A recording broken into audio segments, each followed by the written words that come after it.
Welcome to the show. I'm about to go in with N9ne. You dig what I'm saying? What's up, brother? Hey, but before I do, as always, we like to start the show off with a bit of good news. Today's good news is coming out of Austin, Texas, where a new scholarship program gives young artists the chance to follow their passions. For Corey Tenson, an opportunity to go to the university for what she loves to do is natural. It's a natural extension of her lifelong passion for dance. Her dad called and said Corey knew she wanted to be a dancer before anyone else did. Even when she was very young, she was finding ways to make dance a part of everything she did, despite an early dance teacher kicking her out of class for doing cartwheels. Her love of movement never faded.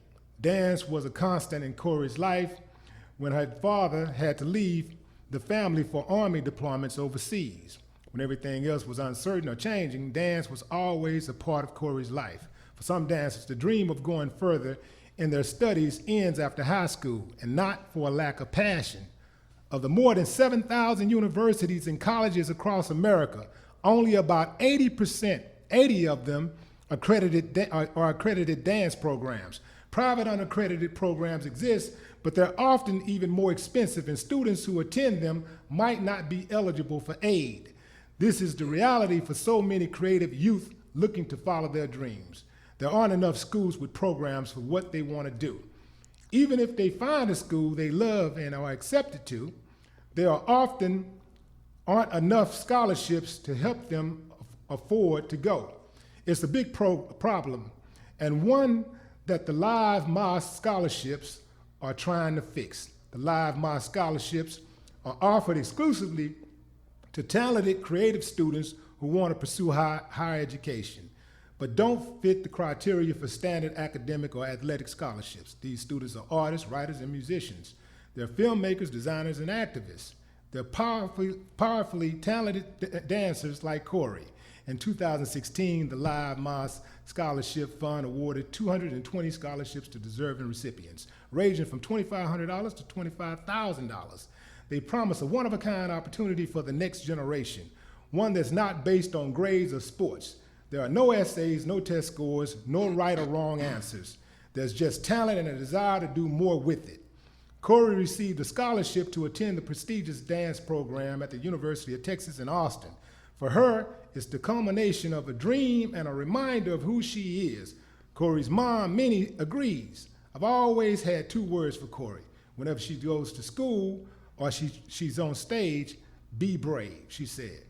Fight for your dreams, fight through your failures, and you'll survive. And through that, you'll find happiness, you'll find joy. Y'all reach out to give a big old shout out to Live My Scholarships out in Austin, man. Let them know that you appreciate their service. For more good news as well as daily motivational and empowering content, download the Good Spy app today from iTunes or Google Play. Ladies and gentlemen. Amen. That's beautiful. Ladies and gentlemen. Yes. N9ne is in the building. Yes, sir. Hey, and he brought a special guest with him. Big Chris Calico, man. What's happening? It's my brother. Yes, sir. It ain't no Chris Calico. without N9ne, without Chris Calico, there's no N9ne. That's right. I can dig it. I can dig it, man. How y'all feel like that? How's the tour going? It's going good, man. It started off kind of slow, man, because fall tours are really a lot different than our spring and summer tours, you know what I'm saying, as far as attendance. So, you know, it makes you worry a little bit. But as we kept going, you know what I'm saying, in the midst of it, it started selling out like we usually do.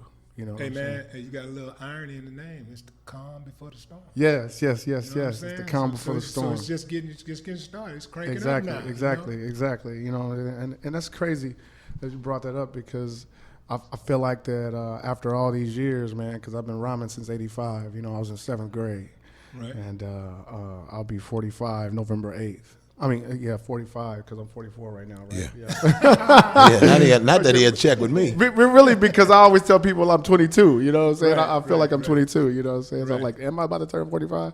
But my music just keeps getting better and better, and I knew if I named my new album The Storm off of my first album in Kansas City in '96, was called The Calm Before the Storm. So 20 years later, I knew that if I named it The Storm, that it would push me to do the best music I've ever done. And I think I did it, you know what I'm saying? Right. But man, let me address this elephant in the room, man. Because Okay. anytime anybody think of Tech-9, first one of the first things come to mind. Okay. Is that damn rapid flow. Oh yeah. Man, how did you develop that flow? I got it. I first heard it from Slick Rick, Lick the Balls, man. I think that's he was what did rapping it. like that. He say something like, "Don't worry about a thing, just rich. There's nobody sees us. We're rich. We're rich. We can have whatever would please us." It's just that little toasting, like Jamaican toast. Don't worry about a thing. I like that style that he did. So I started doing that style, and started doubling it up. You know what I'm saying? Yeah. So it turned into a chopper style. You know what I'm saying? And when I say Slick Rick, people are like, "What? What do you mean?" Right. But if you listen to Lick the Balls and some of the styles that he do, it's in there, dog.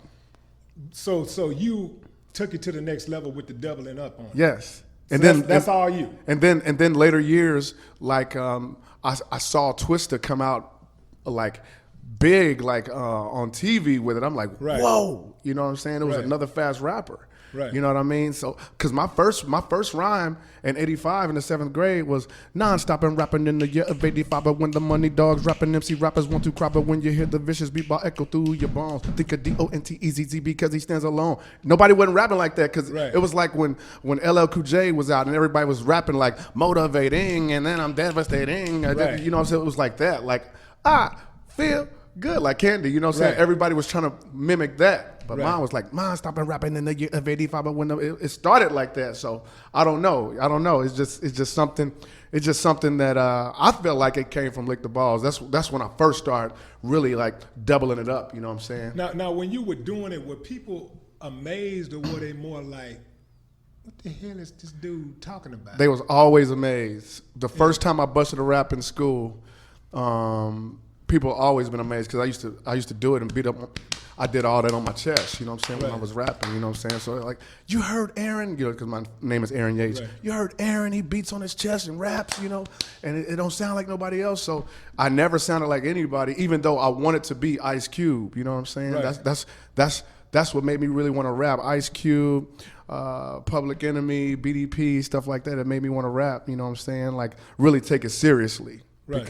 Because as a kid, you know what I mean, growing up in a Christian home, all we had is Shirley Caesar and church music, you know what I'm saying? But next door, they had Blowfly, Rap Dirty, you know what I'm saying? Rap Dirty and all that at the Reese's house next door, you know, so I used to go next door. And then from there, you know, we moved from Wayne Minor Projects when I was 10. When I was 10, we moved on 59th and Swole Parkway.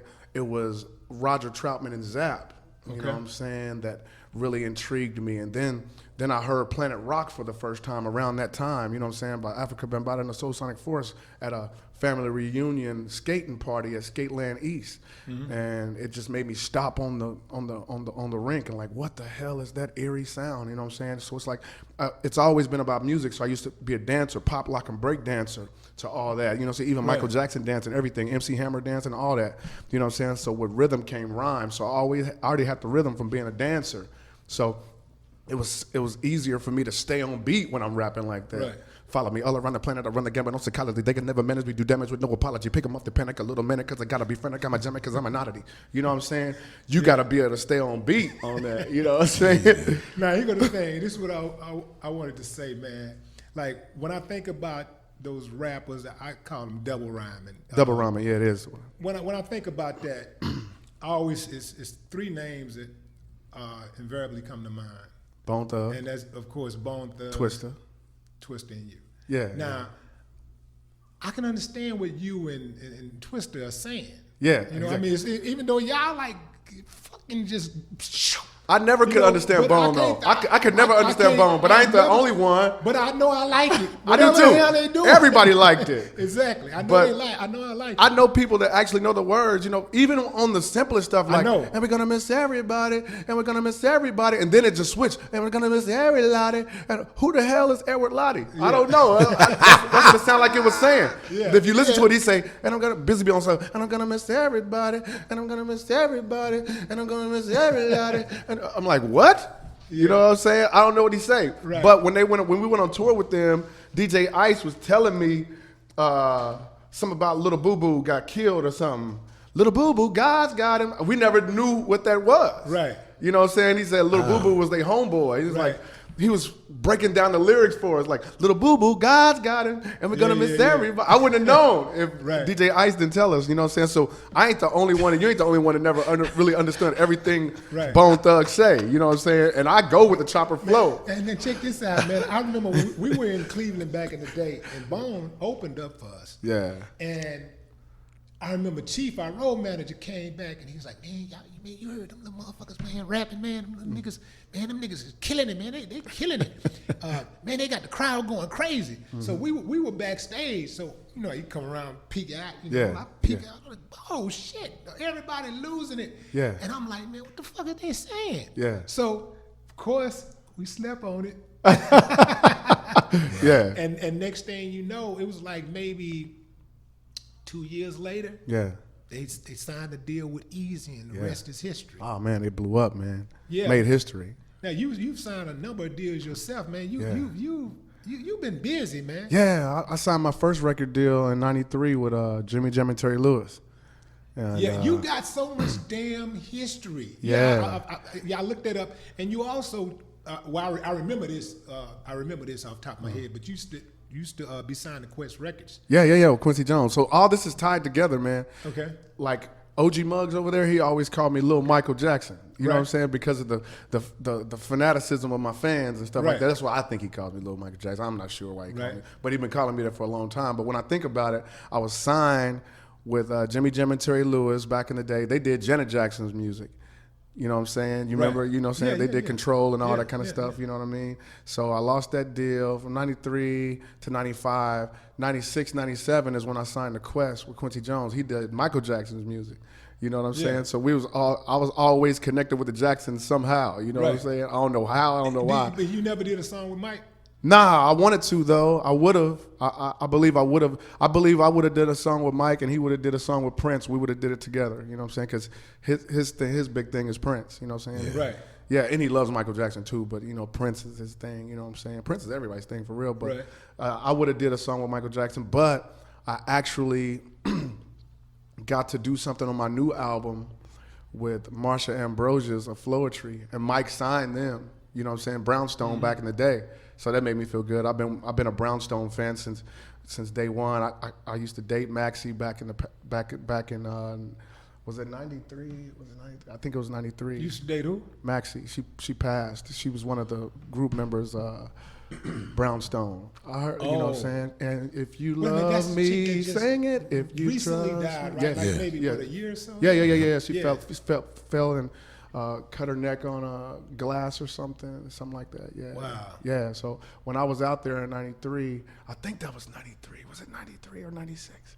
Okay, I'll get my years mixed up. That's a big man. That's a large spread. 93. Yeah. No, I think it was right. Was that 93 or 94? I think maybe 92. I think it was 93. I think it was 93 because I was doing big drugs back then. I've been clean for like almost 12 years. But, right. I was doing big drugs. It's hard to remember a lot of that stuff back then. But but I did a song with Marsha Ambrosius, you know, on my new album called Anywhere.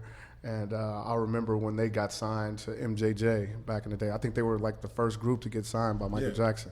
So that made me feel good, like I was connected no matter what. And I got to talk to her on the phone like a couple weeks ago for the first time. And she's like, Tech, I'm glad we finally got to do a song, because she heard me talking about her for so long. You know what I'm saying? I've been such a big fan of Floetry. And so I think that's connected to Mike too. Man, you got to be the most underground mainstream artist. Oh, that's crazy. I'm a clusterfuck. History. You know what I'm saying? Because I'm underground, but it's bleeding over to the mainstream. I got songs with Kendrick Lamar and 2 Chainz, and you know, on the metal side, I got Slipknot and System of a Down, and on the new album, I got Korn on there. You know what I'm saying? Jonathan Davis is on there, so it's like I've always been the underground underdog, but I think you just can't contain good music, bruh. You know what I'm saying? And you know that, because y'all forever. Yeah. So you just can't contain it. It's no ceiling that can hold y'all or hold us. So, you know, it's going to keep on bleeding over because we're still pushing for world domination. There's some places on the earth that we ain't treaded yet. You know what I'm saying? There's some places we ain't even been. We ain't been to Brazil yet to do nothing. We ain't been to Japan yet and did nothing. You know what I'm saying? We ain't been to Africa yet to do nothing. You know what I'm saying? And we got fans from over there. No. Man, I know you got fans every, No, I in every know. part of the They globe.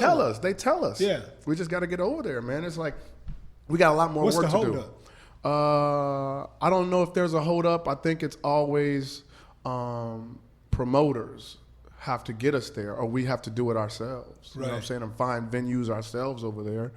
And I don't think we did that yet. You know what I'm I saying? don't think that's the way to go. I mean, that's a little bit different. I mean, Yeah, you got to know the terrain. I used to Yeah. live overseas. So, Exactly. So so you want to connect. All you got to do is connect with that one promoter. exactly. And then once that happens, then you're Yeah. off to the races. That's what I mean. Having the right promoter, man, and right people. You know what I'm saying? Well, I know a couple of promoters over there that's connected. Yeah. I wouldn't have no problem connecting you with them. Yeah, I would love to, man. Yeah. It's because we even been to Kuwait and Bahrain when the heat was on, brother. You know what I'm Right. saying? To where we were like wondering if we should go, but it was for the troops. So we like, I'm going. You know what I mean? Because without them over there doing what they do, we won't be free over here to do what we do. You know what I'm saying? So we went over there and did the USO tour for the troops. Now, when was this? What year was it, Chris? 2012, I want to say, maybe. Yeah. 2012, I think. Yeah. Now, how long you and Chris been riding? Oh man. Since 2000. Since 2000.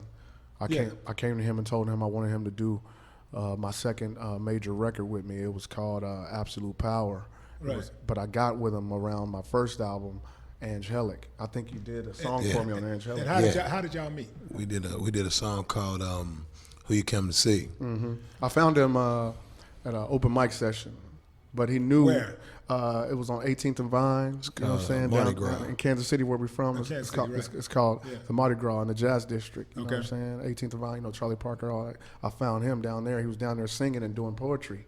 You know what I mean? At this thing that they had on Tuesdays called open mic at Mardi Gras. You know what I'm saying? And he happened to live behind the producer that I used, Icy Rock, back then. You know what I'm saying? Okay. He lived in the same. It was a housing development. It's like a new housing development right in the hood. Citadel. Right. You know what I'm Kind saying? of Citadel Homes. Yeah. And I met him. I ran into him over there one day at the Rock Pit, and I played music. He paid me to do a song before. You know what I'm saying? Okay. At the Rock Pit, he's like, "I'll pay you $700 to do this." You know what I'm saying? I think he sold me some weed or something. I did. I did. Yeah. At the time, I was working at T-Mobile. Choir boy sold Yeah. me some weed. Yeah. You know Yeah. what I'm saying? And, what did I need the weed for? I had a chick or something. What else you gonna need the weed for? Yeah, I don't know. Right. But we met. Well, maybe it's used as inspiration. To write them That's what it is. That's what you're gonna go with. I doubt it. I You think it going was with for- inspiration. I think it was about a chick. I think it was about a It chick. was. Yeah. was. I think it was about a chick. Cause I It was. was. Yeah. But I met. I found him at Mardi Gras, but we did work at the same studio. And after I heard him do his thing, after he paid me, I heard him singing on this song called Deception and Lies. You know, so I'm like, he got a really good voice. I'm like, I need that on my next album. I said, hey, dude, I want you to do my whole next album with me. He thought that I was lying. I thought he was playing. Yeah, he worked at T-Mobile. I told him, man, forget that job. Come with me. Right. I thought he was playing. Somebody tell you to forget your job with benefits. Right. You're not gonna just be like, okay, cool. I was like, man, no, I'm burning CDs. I'm selling bootleg movies, working at T-Mobile and selling weed. I'm gonna just stick with that. So how long did it take you to be convinced that this is a better way? Years. It really took years, man. I mean, I rode with him, and I did work. Like, we would go do gigs. Like, he called me and told me, man, I want you to do a whole album with me. And I was like, take with me to do a whole album with him. And then we did a whole album together. And then I did a couple shows, and then more shows and more shows, but I kept my job. So we would do shows, man, in like Detroit, and either take a flight or take off right after the show so I could get back to work. Right. And I really didn't think it was gonna work. I'm not gonna lie. He always thought it was gonna work. I wouldn't get no tattoos. I was like, nah, dude, I'm gonna probably have to work in the corporate world. This is what I'm gonna do. I thought he had a dream. I thought he was just a dreamer. You know what I'm saying? And I always been like a responsible dude. Plus, I was doing like gospel theater and I was doing all of this at one time. I was still singing in church. I was super active in church still, and it ended up I finally, after a minute, it took us, cause we wasn't getting paid for gigs. I was doing shows with him, but we weren't getting paid for him. We were just trying to get on, kind of get on. Even though he was, to me and to Kansas City, he was already on. N9ne was like already huge in Kansas City, so I'm thinking like, well, where the bread at? I ain't getting on. And then I got fired because I was doing shows with him and I was living off my unemployment. I'm like, this is not gonna work. Right. This ain't gonna work, Tech, man. I thought this was gonna be something that he was like, just stick with me, watch how legendary we become, man. And then we finally, once I first got that first $200 for that show, I was like, okay, I got $200. Maybe this, maybe this will work out. He didn't believe it because I told him, on top of him being uber talented, his look, you know what I'm saying, with his vitiligo, with the skin disease that he has, you know what I'm saying, I said people will connect with that, bruh, you know what I'm saying, and all his life he got teased about it and picked on and bullied because of it, you know what I'm saying? Right. And now is used as a weapon to get your bread on. Well, it's the reason why my name is it's why they call me Calico, because it's like the cat. Chris Calico, that's the reason for my name, and he was right. It connected, and like I do party songs, but most of the time when I do really meaningful songs, people really connect with it because I talk a lot about having mental illness and things like that, things that a lot of people can identify with. Yeah. And so here we are, man. 16 years later, and millions of fans later, man. And it's and they've got his face on their skin and stuff. Yeah. Wow. Thousands of people have that, and my Chris Calico tattoo. That's on my arms, 2 Ks turned backwards. It looks like a spider. We call it the Spider K. And now here we are, man, still inspiring other artists and inspiring even mainstream artists, man. And that's why they reach out to us.